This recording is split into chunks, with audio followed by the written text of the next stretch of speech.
record. I look at it. I thought the Juan Soto in the playoffs was fascinating, right? Because obviously he's a top talent. Look, he had a 419 on base, slugged 569, and then in the playoffs, you saw precisely like what his game is in bold relief. His at-bats are state-of-the-art. He takes what's given. He'll draw a walk. He'll grind out every at-bat. If it's a single, it's a single. You leave one up, he'll hit a bomb.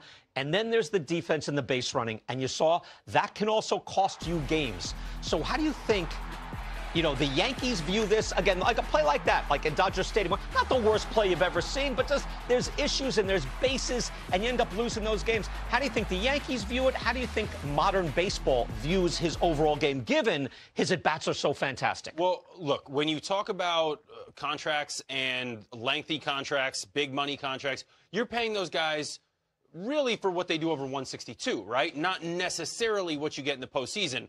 What I'll say is over 162, it's easier to hide the defense and the base running because the offense will win you more games than he loses you the other way around. And when you surround him with a good team and you're winning games, that stuff kind of gets swept under the rug. Now, when the magnifying glass is on you and you're in the postseason and that stuff loses you a game that could potentially end your season, that is the type of thing that obviously, as a GM, or you have to weigh that into consideration. I think, look, Juan Soto is a tremendous talent. You're talking about his at-bats. He has the ability to do things with a baseball bat that, I mean, 99.999% of the world cannot do. The way he can square up a baseball, the amount of power he generates, but then it's also the fact that he puts the mental approach to his at-bats together with that makes him such a generational talent as a hitter. It's not flukish in the postseason. 100%. You see the approach, right. The problem is he more of a DH than he is anything else? And is that how front offices are going to view him? We know in today's game, you don't get paid like Aaron Judge or the elite player if you're a DH. I mean, it's pretty much the highest paid DH right now. I know Giancarlo Stanton has a different contract, but he was an outfielder then. But you look at just straight DH, Ohtani pitches, it's really Kyle Schwarber making $19.75 a year. That's the highest paid. So, look, he's going to get a lot more than that. I'm not saying that. But I am saying there's got to be some kind of a balance that these front offices are trying to make between is he an outfielder or is he my DH? And what does that limit me? I think that's going to happen. Also, he's going to his age 26 season. Again, you have to envision if he's doing a 10-year deal, you're going to be paying a very different version of Juan Soto there. Now, our research department has come up with a plan B, which we have not seen. You haven't seen it? I haven't seen plan B. I'm excited. If the Yankees don't sign Juan Soto. So go ahead and put up plan B. I've not seen plan B. Here's their thoughts. Oh, wow, it's all-encompassing. All right, so they went shopping. They went quality shopping. Christian Walker at first base, Anthony Santander, who's slugging 500 this year, Ha-Sung Kim, who we both love. He's on the All-MLB Now team, and Tanner Scott, who we've already brought up. Yeah, well, that's aggressive. That's if they don't get Juan Soto. What do you think of this, plan B? So it's A is Juan Soto, and B is that group of players? Is I don't know if they did the salaries. If that's the case, sign me up for Plan B. I'm already in. Because I can tell you right now, look, I played with Christian Walker. I love him. He's a tremendous talent, but he's also a great person. He's going to work hard for you, do everything you need. And if that's short porch and right, he loves to go the other way. He'd have a great year. Santander loves to pull the ball from both sides of the plate. Tremendous power. And Ha-Sung Kim, you have him slotted in there at second. If anything happens to Volpe, he could play short. If anything happens to Chisholm, he can play third. If anything happens in the outfield, you might even be able to throw him out there. He is a versatile player who can bring a lot to the table. Contact. A lot of these things we're talking about, base running, defense. We were talking about trying to help this team in various ways. That helps this team more than Juan Soto, in my opinion. Yeah. Juan Soto is a great player, but sometimes spreading the money out makes a lot more sense for some teams. And with this Yankee team, that looks like a lineup that I would be scared to have to call a game against that lineup. It's much deeper. They diversify the portfolio. Again, they're going big game hunting there with those players. Those are like little under-the-radar players. One last thing on the Yankees. You know what else bit them is karma. And I'm sorry, the Yankees to this day have not done enough to those fans who messed with and assaulted Mookie Betts. That messed with them, and I still see, I look at what was done. To this day, I expected to be more than one game. Like they're banned for next year. These are season ticket holders, or for good. And I look at what they did. You need to send a message to the rest of the baseball world that is not only unacceptable, but forbidden. It's a dangerous thing to have that line crossed. And I just feel they did not do enough. That's what you're talking about. I don't want to open that door to other fans thinking that it's okay to touch a player or to act any sort of way towards a player physically within the field of play, even, going over the rail. It doesn't matter. I don't want to open that door, and I'm completely in agreement with you. Yeah, just right. Banned. Done. Banned for life. You're not going to any stadium. You're done. Should not be in. And I know a lot of Yankee fans have been talking to me for the last few days and saying that does not represent New York, shouldn't be representing the Yankees. You have to make a stand on those things. Less I say about it, but that should not have happened. Not enough was done. And baseball had the Yankees ban them for that extra game. Before they came up. That was the one game that's still in the World Series. Completely unacceptable in so many ways. All right, other moves that were made on Saturday as we move on, and we'll talk more Yankees coming up a little later on. But Cody Bellinger will opt in to his deal with the Cubs. Didn't have a great year. Had a great year 2 years ago. Will take $27.5 million this coming year. Eloy Jimenez, big promise with the White Sox. Got traded to the Orioles, didn't do much, and his team option was declined. And Jock Peterson had another big year quickly. Anthony, love me some Jock Peterson. You got two DH types up there who are going to be on the market. That clogs that market up even more. It's going to be interesting because, that, like I said, that's not been a hot market in the offseasons of late. And if you're buying low, like Eloy Jimenez is one of those guys. Absolutely. He's going to be 27. Still a lot of promise. Wins, not too, worked by out. The way. That guy, he wins. Jock had a great year coming back. Meantime, coming up next, what were the most memorable moments of the season? I'm still trying to digest just the postseason. There's a heavy favorite. Let's not forget some other great moments. That's coming up next on MLB Tonight.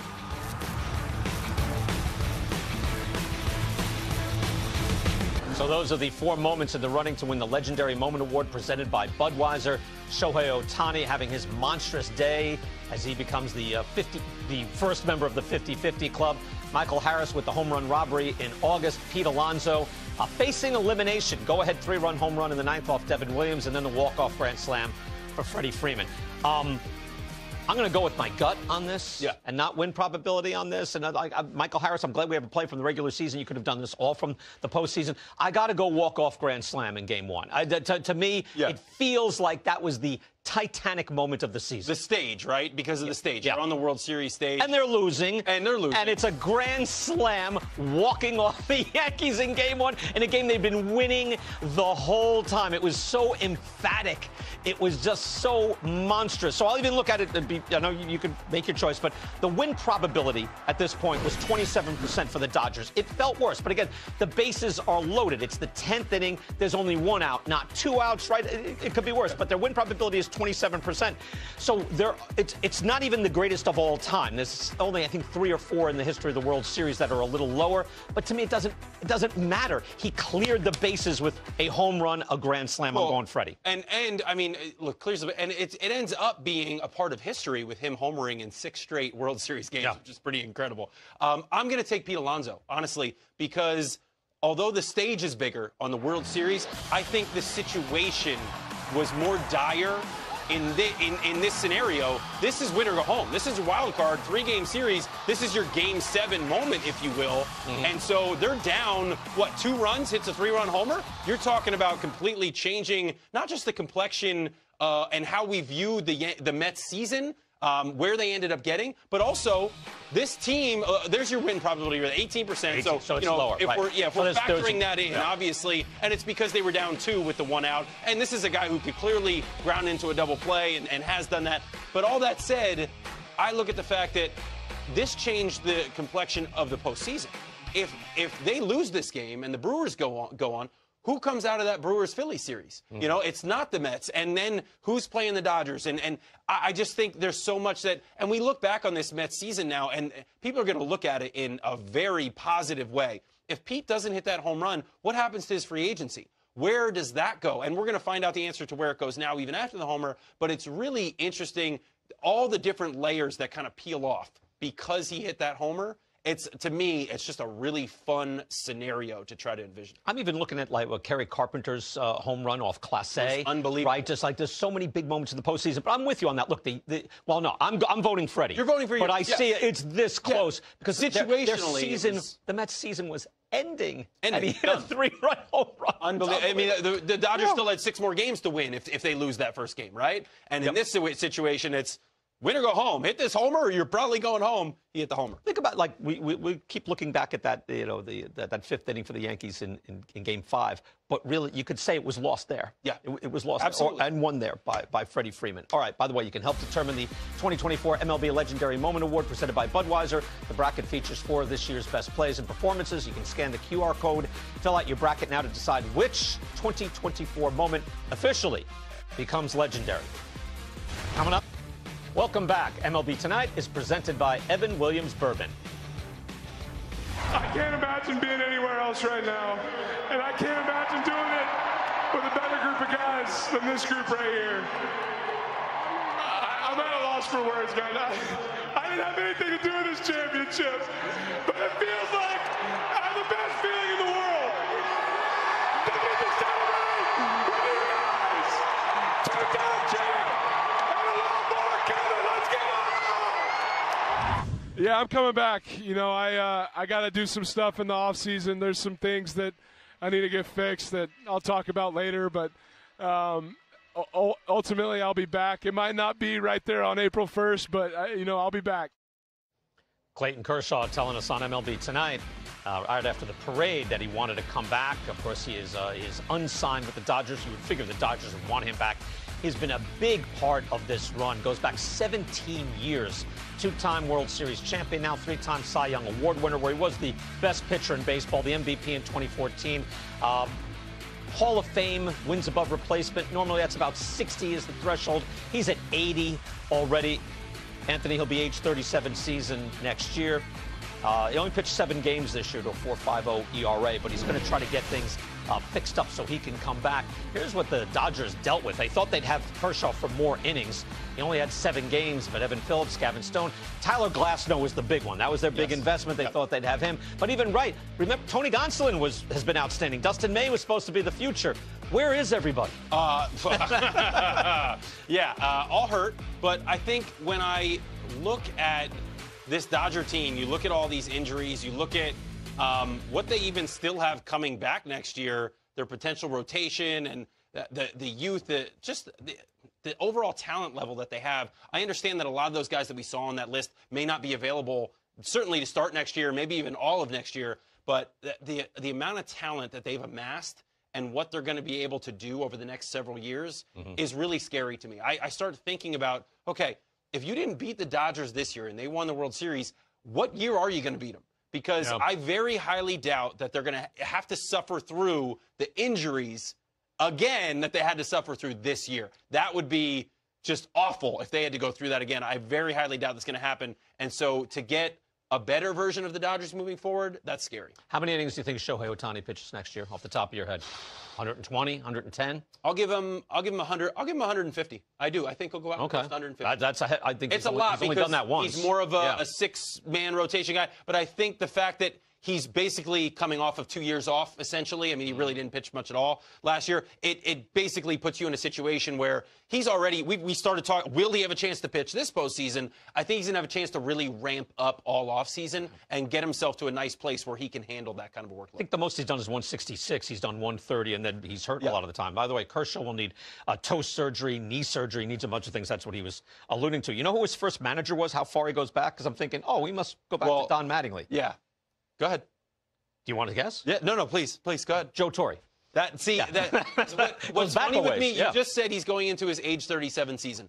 4 years ago, if you would have asked me, what age season do you think Clayton Kershaw is going to, I probably would have said 37 because he's been around so long and he came up at such a young age, 20 years old, and he had such an immediate impact and he's been so good for so long. It's crazy to think that he's still going and still capable of going out there and putting up really good numbers. Yeah, so remember at the start of last year, we were thinking 100 wins doesn't do it for the Dodgers. So you're kind of going back there. Now, do they go shopping at the high end of the market? Because that is what they have done. They did when Mookie Betts was available, they traded for him, extended him. When Freddie Freeman suddenly didn't go back to the Braves, they jumped on him right away. They went for Ohtani. Then they went for Yamamoto. Even at the trade deadline, Jack Flaherty. They go for the top end of the talent pyramid every time. Do they go Soto? No, I don't think they go Soto. I think that is a little bit too far of reach. And it's not necessarily that, look, if you've got the money, spend it. I get it. They do have the money. They just won the World Series. They've got some extra, cash flow going on. To me, you've got Ohtani clogging up basically that DH spot. And I just mentioned that, look, last segment about Juan Soto, signing him to a long-term deal, to me, you're basically inviting the fact that he's going to be your DH at some point. It's going to happen. Yeah. And so Juan Soto, even on a 12-year deal, there's only 3 more years on the end of that where Ohtani's not around. So you're talking about having him in the outfield for an extended period of time where we've already seen it's a weakness of his. It's not a strength of his. And so I wouldn't necessarily be comfortable putting him in that role knowing that I have Ohtani on this team. So yeah, for all the things that Ohtani is, he restricts you then. In that way. You can do in a roster way, also but in he goes out and pitches every 6 days, so that's okay. Pitches and hits. It's okay. We haven't seen that, but again, it changes things. Yes, it does. It changes your thought process, for sure. I still think they could go shopping at a high end. I don't know that they will. They're very meticulous with the free agents they sign. I think they got the 2 big ones this past year because of kind of the way the market's shaping out this year. All right, we talked about Juan Soto's free agency earlier. When we come back with the Dodgers, got some. Back here on MLB Tonight, obviously just getting into the free agent season, into the offseason, getting closer to the winter meetings. You saw some of the big names out there. A lot of times, though, the best buys are not at the very top of the food chain. Turned out that way for the Royals, right? Right. If you're shopping, I don't know if this would be under the radar. This isn't low key, but give me somebody beyond the obvious people that the free agents that you would go after if you were baseball ops. He was a part of our program earlier, and that's Ha-Sung Kim. We said if you don't get Juan Soto, if you're the Yankees, who do you go after? He was part of the package. To me, it's the versatility. It's what he does defensively. It's the speed. It's what he could potentially bring you offensively. But let's break it down. I mean, let's look at every part of his game. And I think the obvious is to start with the defense. This is what he does at an elite level. He has great range. He can make every play out there for you, and it's because he's a very athletic shortstop. And we're talking about a shortstop. I know he's played off of there at times, but he plays shortstop at an elite level. He can play second base. He can play third base. You could probably throw him in the outfield. He's got the arm strength to handle anywhere, but then he also gives you speed. He gives you the ability to change the game in so many different facets, and speed is one of them. This guy stole 38 bags in 2023. That's moving. That's doing some damage. Obviously, you could say he's a 40 stolen base type guy. Then offensively, this is where I see the most upside. This is a guy who makes contact, puts the ball in play, but also has the ability to drive the baseball. And throughout the course of his career, he's gotten better and better and better year after year. This past year aside, I mean, obviously a lot of injuries and a lot of inconsistency at times. But again, coming off of injuries, that's tough to do. His first 3 years, he markedly got better year after year after year. He's done it in big spots. He's shown you the power, the ability to put the ball in play. I can tell you this, if you've ever been in San Diego, those fans adore him. I mean, absolutely adore him. He's the type of guy I feel like if you sign him, it may not be the 10-year, huge contract, right? But he can come in and immediately impact, and I mean drastically impact, your roster because he can give you so many different ways to go out there and win a baseball game. And I do see upside in him offensively in tapping things he hasn't quite gotten to. Right. You see the last few years he's above league average, and that's overall in the league, not just shortstop. By the way, every time we do baseball-y plays on MLB Now, and someone says, oh, I have a Ha-Sung Kim play, I know it's not going to be an unbaseball-y play. Yep. It's going to be a good awareness play. His awareness is sky high. I absolutely love that player. Player I love, and look, it's not quite under the radar. He's going to cost a little bit, but he's truly the star shortstop of this class, and that's Willy Adames. A 118 OPS plus, played 161 games last year. Very durable, 21 stolen bases. He'll be in his age 29 season. So he's got monstrous offense, but I think now that a lot of the shortstops have are in their spots, like over the last few years. Lindor, Trey Turner, Corey Seager, everybody else. This is the next level. He also, if you know him, you know his spirit is great. His energy is great. Everything is there. Normally, his defensive metrics are outstanding. This year, they were not, and I'm not sure what that exactly means. His outs above average were down. Also, his defensive runs saved. I'm not sure what I believe. Over the long haul, though, he's normally a +8, +10 defender at shortstop. Oh, I love it. And what we're talking about the top two shortstops on the market right now. And what's fun is it's going to be interesting, where do their markets line up, where do they not line up, and where do they end up as they stack that together? Because we know that's a big part of this free agent puzzle. It's, okay, this team signed this guy, and that kind of sets the cascade of events to where you find out where Ha-Seong goes and other players go. They're both going to be highly sought after. Absolutely. Right? There's not hidden guys out there, you know, you have to get a shortstop. By the way, this is from David O'Brien, covers the Braves, and said that the Braves have re-signed Aaron Bummer, 2-year, $13 million deal, and reworked Ronaldo Lopez's contract. He's off a very good season as well. New 3-year, $30 million deal. Again, Braves putting things together as they look to bounce back. When we come back, the offseason is here. We still, how about one-stop shopping for a team on the precipice of winning? That's next. So there you have it. Another unforgettable season filled with epic performances, tight plays, and intense decisions, leaving us all on the edge of our seats. The Yankees, Blake Snell, Garrett Cole, and more brought us moments we'll be talking about all offseason. We've seen incredible talent, hard-fought comebacks, and the kind of spirit that makes us love the game even more. If this season's anything to go by, we know the upcoming trades and deals are going to be just as exciting. Don't miss a beat. Subscribe to our channel, join the conversation, and let's keep the passion alive together. Here's to what's next.